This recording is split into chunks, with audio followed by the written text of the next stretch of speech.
At the end of the day, it's not about what you have or even what you've accomplished. It's about what you've done with those accomplishments. It's about who you've lifted up, who you've made better. It's about what you've given back. Denzel Washington. Welcome to Inspire Vision. Our sole purpose is to elevate the lives of others and to inspire you to do the same. Katja, welcome to the show. Hi. So share with the audience where you're coming from. I'm German born and raised. I studied in Germany and Austria. I lived in Ireland, Switzerland, Canada, in Germany again. And now I'm living in the Netherlands. I hope that makes me a true European. A true European. That's great. And tell me a little bit about yourself and your background, because you've moved into an entirely, well, what I find is a fascinating approach to helping people, businesses as well as individuals, talking about communication and so forth. What brought this all about? To be honest, it has been that way all my life. I'm a person who had, call it an early calling. This is what I've been doing all my life, actually. And I just turned it into a business later on. I seemed already as a child seemed to have a tendency or an ability to help people's words. Let me put it like that. And to make sure that they find the right word in the right moment. And then I'll be at their side when they need to do it. So, and this is basically in the core of what I do. If you are going on stage and you have to give a presentation, or you're speaking at a conference, or you just took over the position, a new position, and you're working with a new team and have to win your team over. Or you need to restructure your client services in your company. And sometimes you're giving a good media interview. You have some words for the press that are hopefully the right ones. Now, this is what I'm doing, and I do that in 3 languages, in German, in English, and in Dutch. And I do that mostly on the industry side and less so on the political side, to be honest, because I think in doing business, business communication still has a different approach than political communication. So, and I do that for basically 20 years now. Wow. And let's talk about personal communication, because what we see going on right now in the world, I think has everything to do with communication, whether you want to talk about it political or business or otherwise. Communication is the key. And how many people are finding that communication is not working out for them in their personal lives? Every communication starts with that. This is the nucleus. AI back and forth, all a nice idea, but the word or written or spoken from human to human has a very miraculous resonance. Words can kill and words can revive. So the nucleus, the core of our relationships is how we express it by words. Well, yeah. So this is where we need to start. What I find interesting is, as I've talked to some others, one of the things we talk about with communication is there's really 3 ways in which we communicate. There's the words, which, interesting, some studies show that it's not the hugest part of communication. Then you have the body language, and then you have the tonality. Yeah. So as we start focusing on words, how does that relate, and how does that relate to the tonality and the body language and so forth? Or are you kind of including those other 2 within the words themselves? Yeah, you have to, because exactly what you say, your mouth can lie with the words you speak. your body can't. Your body has already spoken before you even utter the first word. It's unbelievable how big the influence of body language is. And when there is something else, what we call paraverbal communication, like you utter as a confirmation, a vocal one, or an oh, this we call that paraverbal, which goes it's a mix out of body language and tonality. So you already, without saying anything, you are with the other person, kind of. You build up what we call a conversational intelligence. You build up resonance, and you need to be aware of you need to be in sync. Let me put it like that. That's the best thing. You need to be in sync with your body, because your body will always lead, right? About tonality and words and tonality, here I'm a little bit mixed in my experience with my clients. There is some of them with not that great tonality, but great words, and the other way around. So I'm a little bit mixed here, but I'm pretty sure that your body language is leading unconsciously, subconsciously, the way towards the hearts of other people. Absolutely. Mm-hmm. Yes, and it's interesting. You talk about intelligence from the standpoint of conversation. Mm-hmm. I mean, we've got emotional intelligence, we have just general IQ intelligence and so forth. Now you're talking about conversational intelligence. Can you explain to the audience what that is? It's basically a three-piece suit, right? It starts, part of that intelligence is resonance. So how do you build contact with the other person or the group you were talking to? The things like how do you make sure that you, in sending something, are opening a back channel so that the other person wants to talk back to you? Because very often understanding is not our problem. We understand each other pretty well. We just very often do not have any intention to follow what is been said. So by building resonance, by making a connection to the other person, that is the first step. The second step to conversational intelligence is built by relevance, especially in times like these, where it looks like that everything is either fake news or a lie or not true or not proven, all these things. Relevance meaning the right word in the right situation towards the right group. And once you add resonance and relevance, you might end up with congruency towards. So there's a certain wave, a vibe between you and the audience that has to do as well with emotional parts and with facts and figures parts. So in the mix out of these two probably helps. If you only build up a resonance and emotional connection without relevance, you might be seen as a nice person on stage, but without having a foot in reality. If you are only relevant but not resonant, you might be right, but no one will listen. So you better start with the resonant part, on top the relevance, and you might end up with conversational intelligence. Okay, so really, and between individuals, and that's where I really want to focus is between individuals. I've looked at it from different perspectives. I took a course in communication, and they talked about the very same thing as far as, affinity. In other words, how do you feel about the person and so forth? And then do you have something common that you can talk about, that reality type of thing? And then obviously the way that you communicate, are you willing to communicate? And again, now we get into the words that we use. And let's talk about that a little bit. What are the effect of words? We know that body language has a huge amount. Sometimes tonality can too.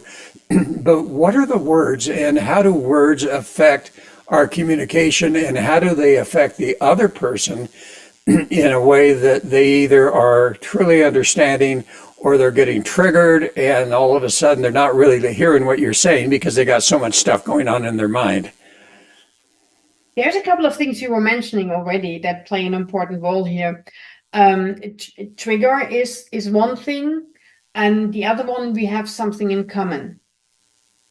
Now, there's a communication phrase for that, tema rema. So you always, interpersonal, you start with something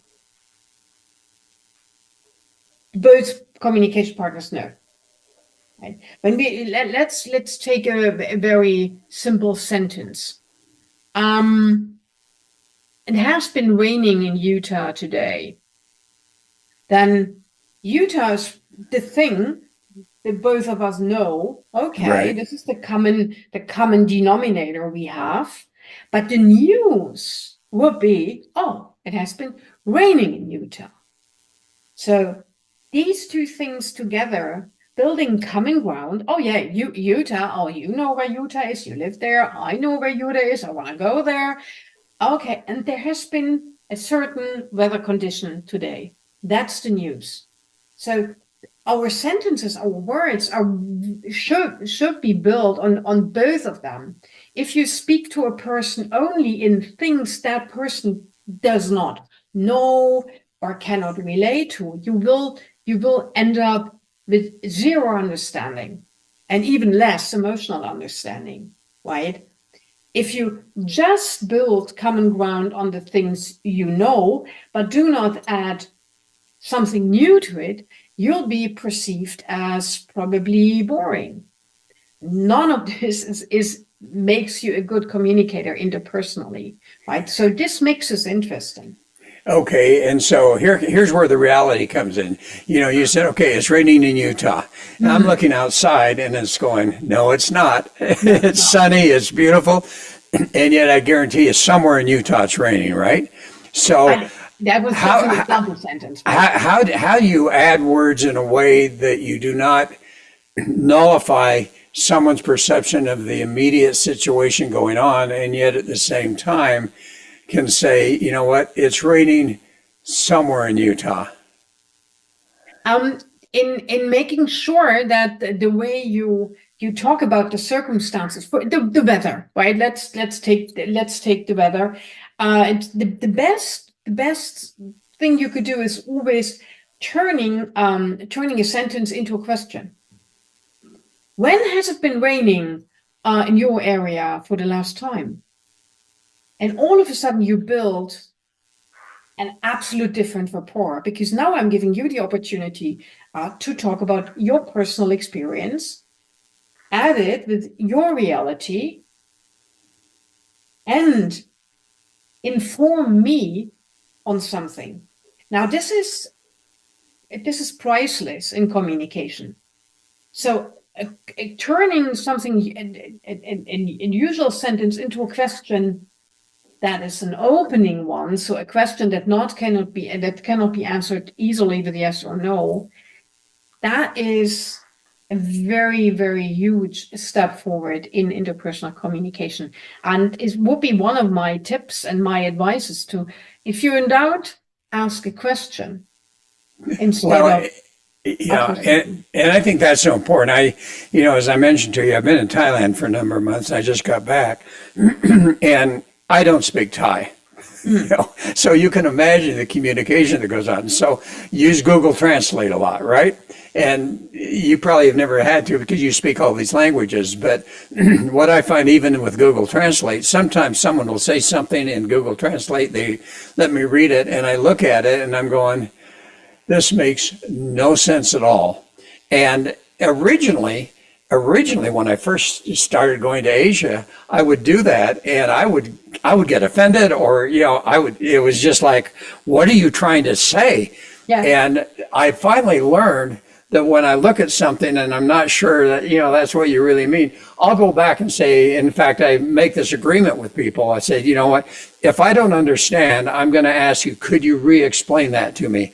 And sometimes when they do that, and as you say, as I ask a question, all of a sudden it's an entirely different meaning than what originally I saw. And I wonder how many times when we're speaking our own common language, where someone might say something to us and we perceive it as something rather than questioning, can you help me understand a little bit more about what you really mean? I'm not sure I understand exactly what you're saying. And the point you're making, that this is especially important when you're speaking with the person you talk to, when you're speaking the same language. Indeed, Yes. the misunderstandings are very often way bigger, and your Thailand example kind of sheds light on that. You think like, yeah, he's speaking English, I speak English, he will understand me, or she will know what I mean. Very often we don't, or we put our own interpretation on that, right? And then in the end, we are totally surprised that the person is doing something completely unexpected for us. And we say, why are you doing that? Yeah, but this is what you told me. No, I did not. Oh, yes, you did. No, I did not. So there we are in this spiral, right? And asking, especially when you're in a different country, and speaking a foreign language or not, exactly what you did, going back, adding another language loop, a feedback one. Could you explain that to me in different words?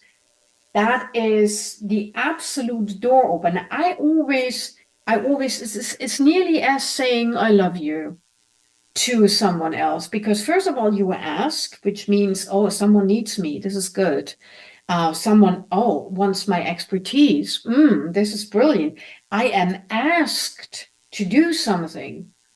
Oh, and we're always, most of the times, willing to help anyway. So a good question phrased in the right way is such an emotional door opener. That's unbelievable. And we should use it more open and more often, especially with people in conversations we truly care for and we love.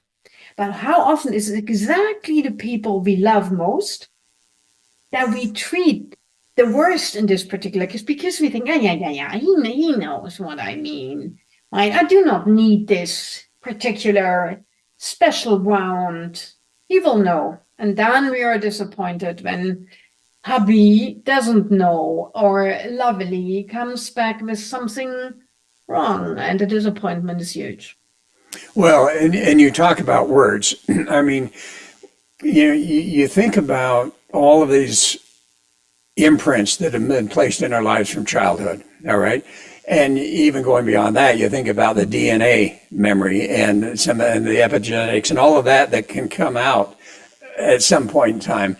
You talk about words, and how does someone make sure that they use words that are not triggering someone else? I mean, I may say something to me, a word, my perception of a particular word or phrase that I'm saying is just, doesn't mean anything other than this is just what I'm trying to say. Someone else will listen to those words or that phrase and go, they're attacking me, or they're insulting me, or whatever. So how do we develop that communication intelligence to understand what type of words we need to use, or the way that we phrase them in a way that it's not challenging to the other person and starts somewhat of a confrontation rather than a communication? A communication, yeah.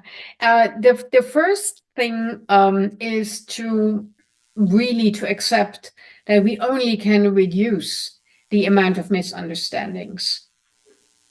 And this is brilliant if we can do that, right? Our wish to be completely understood by someone else is, in my personal opinion, already a misconception.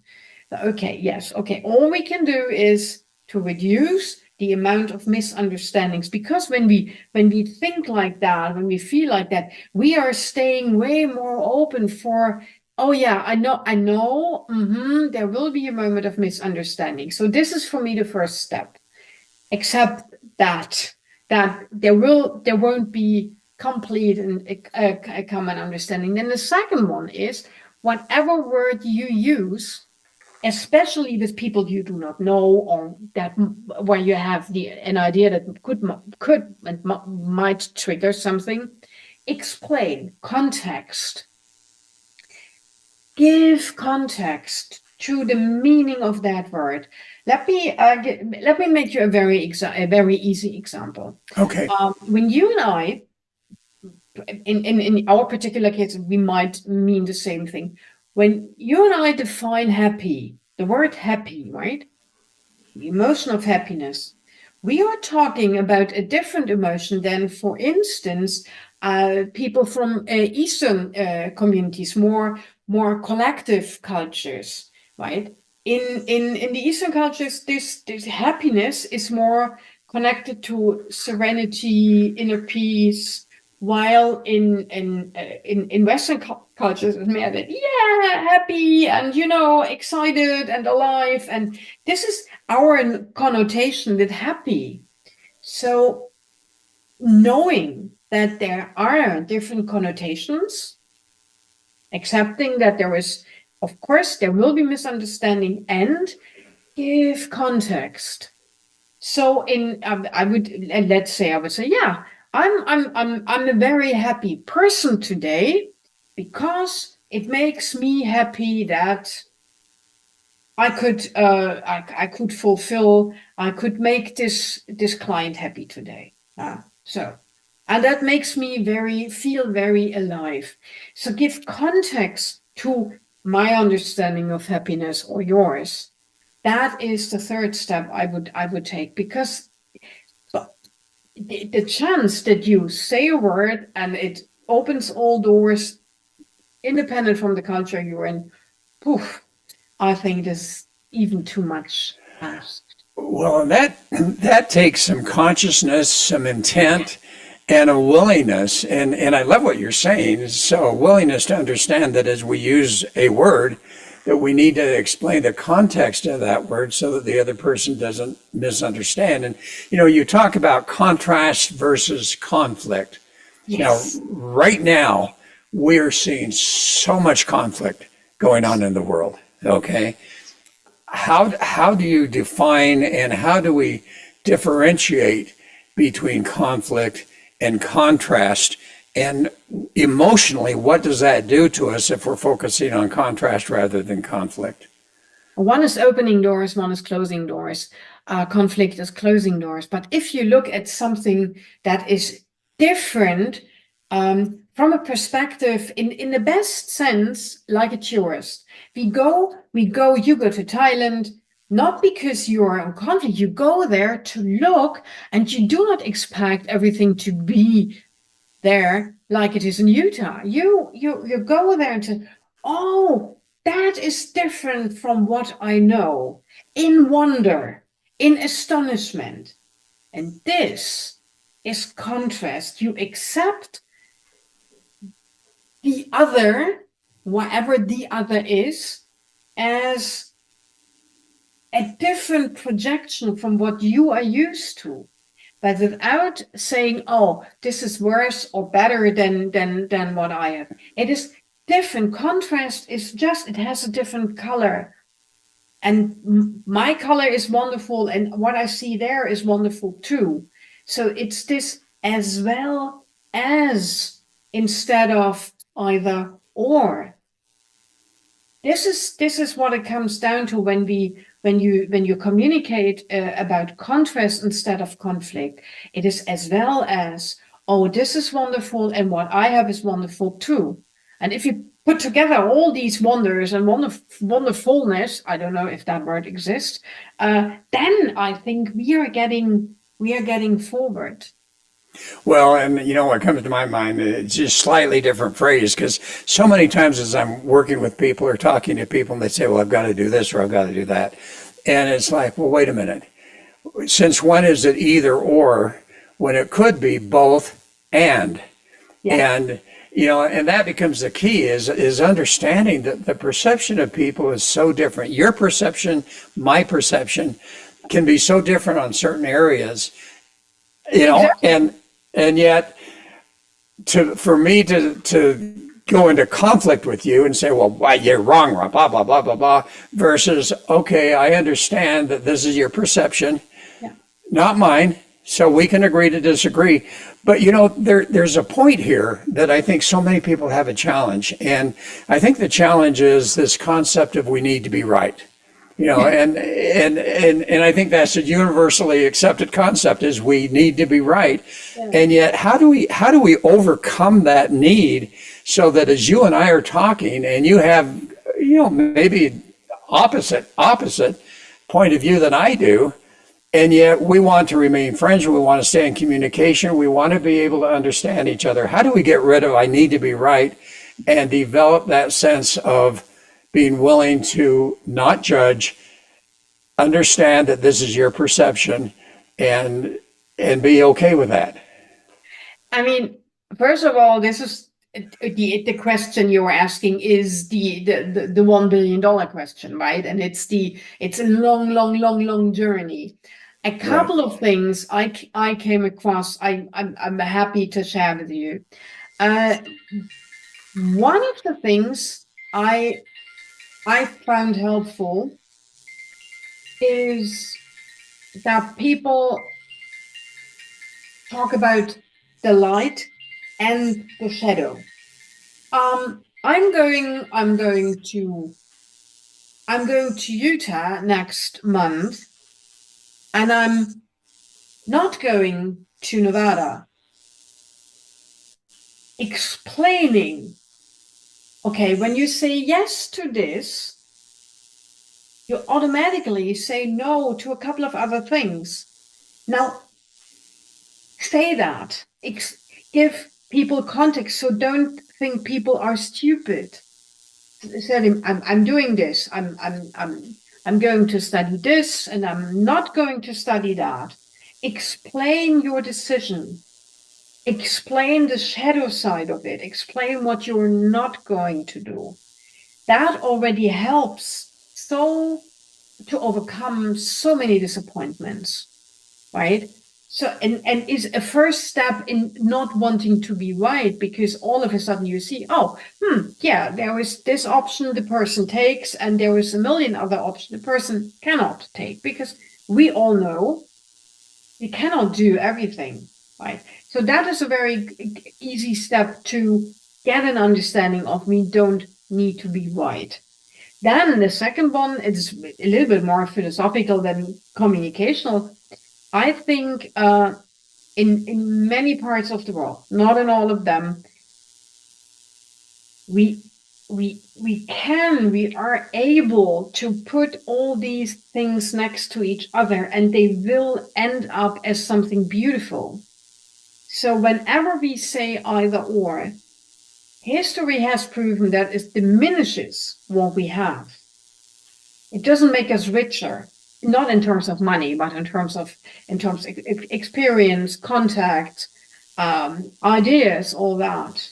So, and I think this is what we need to learn, that there is good intellectual and emotional profit. It's profitable emotionally when we say either or. We're not want to be right, but if we accept that there is a million of truth in the world, right? So knowing that it could be profitable, it doesn't take anything away from us. It adds. It's nurturing. It makes us richer. So that is a tiny other little step I would take. And for the third thing, actually, and it might be a universal tip, sometimes it's an absolute good idea just to say nothing, just to keep your mouth shut. There is a time to talk, and very often there is a time not to talk. And I think we are, as human beings, we are very often not very smart in separating this from that. Okay, and yet one of the main things you say on your website, talking is gold and silence is the beginning of all troubles. So, all right, explain how you fit that into sometimes it's best not to talk. Because actually, silence is, there's two different ways of silence. Silent is you can be silent and not saying anything, but being silent forever doesn't help, of course, right? Of Right. course, talking should be our natural way of doing things, but it doesn't mean that you have to talk your way through life. The pause is a very good idea sometimes. Just push the pause button, don't say anything. Helps a lot. Okay, so with all the conflict that's going on in the world, Yeah. how would you sit down with two sides of the conflict and help them to work through with communication to start to minimize some of this conflict that's going on and help them to understand it's just contrast? Yeah. Yeah, in this particular case, very clearly, by going back to the humanness of everybody's humanness, because that is the only thing that, especially as confrontational as many conflicts at the moment are, that is the thing. I would go down to the humanness of the situation. So survival, food, the right to survive, the right to live, and there's a second one that I have no solution to be honest. I slowly but surely, I think we need to take out religion out of our conflicts. The moment we accept that there is a God for everybody, and it's fine for everybody, that probably would help us. But religion per se very often led to conflict and not to contrast. Well, and it's interesting because I think you get into this concept of I'm right and you're wrong type of thing. As I've been in Thailand, I've found that one of the things I've enjoyed researching and studying is the various religions, whether it's Islam or Buddhism or Hinduism, obviously Christianity, Judaism, all of those. And as I've researched them out pretty deeply, what I found is that there's a commonality between all of them. In fact, I've written a little bit down, haven't published it, but just the commonality between all of them. And it's fascinating to me that if we were to look at the commonality versus the difference, Yeah. what that would do in the world. Yeah. It would open a lot of doors. It would open a lot of dialogue. It would open room for, oh, look what I have, oh, beautiful, look what you have. That and that would be helpful. Although honestly, the humanness aspect and the huge conflicts at the world at the moment are even more important, because we have come so low that maybe in Gaza, or maybe in Sudan or in Yemen, where there is an absolutely a struggle for survival that people live there. So we need to even go deeper to the more basic levels and bring people that starve there back to life. Go to the UN SDGs. The second one is end hunger, right? And it looks at the moment we are further away from that very, very human, very basic thing, because we are not even able to feed all the people on the planet. So, and again, in many of these conflict areas, this, as bad as that sounds, is even more important than sitting with the conflict parties. So let's talk about getting back to the personal relationships now. You talk about those basic needs when we're in a family situation where we're communicating with our children, with our spouse, whatever, significant other, and there's all sorts of conflict going on. Yeah. What in your mind are the basics that we need to go back to in those human relationships rather than world relationships, and the human ones? What are those basics that we need to go back to that will help us to create that foundation of healthy communication? to give the person you talk to, your daughter or your uncle or mom or dad, doesn't matter, in as often as you can, communicate back how you feel in your heart about that person, and communicate how at this particular moment where you're probably angry, that is a momentary thing, right? But still the basis of love and understanding, of harmony, of connectedness is there. I always call it the rose-colored bubble of love, or sometimes it's love, sometimes it's harmony, depending how your family is structured.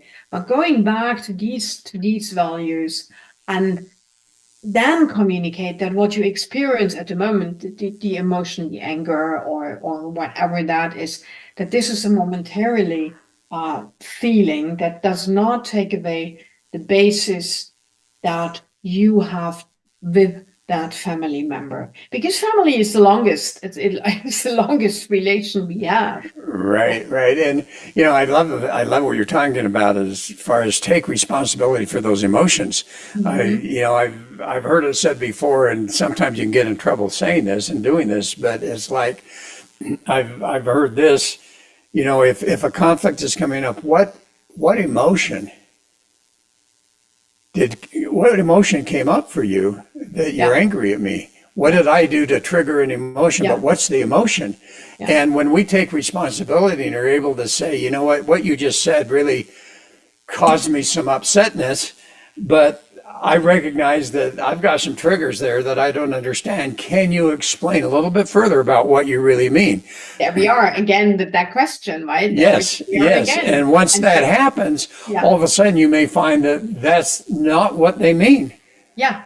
And it's at the moment you ask back the question, what you said creates upsetness or made me angry or made me confused. You recognize consciously that you are a part of that, because you recognize at the moment, okay, it's both of us. You said something that has an impact on me, right? But it's both of us. It's not you or me. It's we are in this together. And indeed, when you express, okay, what you just said makes me angry or confused. Can you explain a little bit more about that? All of a sudden, it's the person probably goes, oh my God, no, I know, I'm sorry, I didn't want to make you angry. I just meant, and already you're 2 notches down, and you're again close to smoking a peace pipe. You're already back on track. Mostly, and this is what I, especially in families, if you're not speaking up. And this is exactly what I mean with silence is the beginning of our troubles. Then this builds up, and then the anger turns into frustration, and to other things, other emotions that are kind of piling up, and all of a sudden, you see your uncle or whomever, you speak to your father after 2 weeks, and all of a sudden you burst into anger, and your father will say, excuse me, what just happened, right? While it's actually just a piled up pile of emotions. You have to, if you would have spoken earlier, if you would have called him and say, Ada, where you just sat, created upsetness. Could you explain? All of a sudden, it vents down, and it's not that bad anymore. And that's well, and you talk about 2 things that I'd love to understand. You talk the power of WOW, W-O-W, and then also AHA, A-H-A, in conversations. Can you briefly kind of go over what you mean by that? It's a little bit the emotional and what I said in the beginning, the facts and the emotions in the beginning. In every conversation, these 2 parts, if you consciously prepare for a conversation, should be there. The wow is something. This is what you just said is beautiful or amazing, or it makes me a better person, or it does something to me emotionally. And the aha is, oh, I learned something. Oh, this is new to me. Oh, thank you for giving me that information. And the mix of these two is, in the end, what makes us listen to people more interested, right? Because when we are interesting and when we are interested, we are getting this back. Be interested and you'll be interesting. And the wow is, oh yeah, oh, I didn't know that. And the aha is, oh, cool that you explained that to me. Yeah, or could you explain more? And I think that that's the key. So, how do people develop these levels of the conversational intelligence? How are you going to, if I've never really been taught that, how are you going to teach me these aspects so that I can be a better conversationalist and have less conflict and more understanding? It's starting always with you teaching you being more conscious about your own words by beginning with listening to yourself. What are the words you are using? What is the tonality you are using? How do you speak? And then going a little bit deeper into why. Why do you think that word is a particular strong word, or why you're using more that word? Very often, for instance, people use filling words. I think maybe is one of these filling words, right? Where it's like, I'm not 100% sure. I'm putting a little bit maybe. When someone uses this, I'm using this just as an example, frequently, all the time, there is a story behind that. Is it insecurity, or is it that you want to open the door for the other person? So I don't want to judge you, right? So, and then once you've been conscious about that, then we look at the outside world and say, all right, if you listen to speeches, to the news, to people around you in the car or in the subway, at a gas station, wherever you are, what are the conversations you're drawn to? So we start building your own feedback towards, oh yeah, when he speaks, I'm listening. When he speaks, I don't. Aha, why is that? No, then we come back to tonality, a choice of words, sometimes body language, so on a subconscious level. And then we build your portfolio, right? And from there we go into the interaction with the people. I love it. So time has gone by fast. I know it is so interesting. Yeah. So number one, if you were to and you've said so many really good things, if you were to put together some short message that you want to share with the audience regarding communication, what would that be? Start with a question. Listen to yourself. How do you speak and why do you do that? Whom do you listen to with an open heart and an open mind? And why do you listen to that person more interested or interesting than to other people? Take notes, write it down. Why is it that person I'm drawn to in their communication? Be as open as possible. Build in feedback loops. Ask for context. Ask for explanation. And make sure that what you said could be explained as well, so that, again, we can reduce the misunderstandings. We will probably never get rid of them completely, but that keeps them. Yeah, that's wonderful. So I know your main focus is working with businesses, right? Do you work with individuals at all? Yeah. Look, in every businesses are built from individuals, right? Yes. I mean, it's the human beings, it's the people who make a business, right? So how do people find you? Of course, I'm the classical web and LinkedIn person, right? And my name is pretty uncommon, Katja Schleicher. So my website is katjaschleicher.com. And there is only two people with my name on LinkedIn, so I'm easy to find there as well.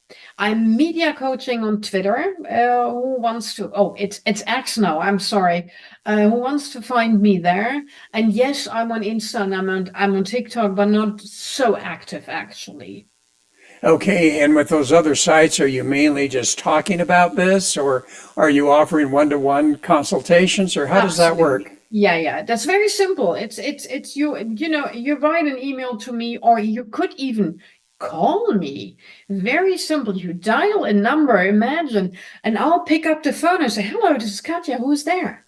Yeah, it's easy. And then we talk, and then indeed you can have a one-on-one consultation. Yeah. Oh, wonderful, wonderful. Well, thank you so much. I think this is such an important conversation that nobody really thinks about. And yet it's the communication that makes the difference in this world between peace and conflict. And that's too bad. But anyway, thanks so much for being on the show. Really appreciate it. Thank you very much for having me. Thank you. And you bet. And folks, thanks for listening. Have a wonderful week, and hopefully we'll all improve our conversation a bit. This is Dr. Doug saying namaste.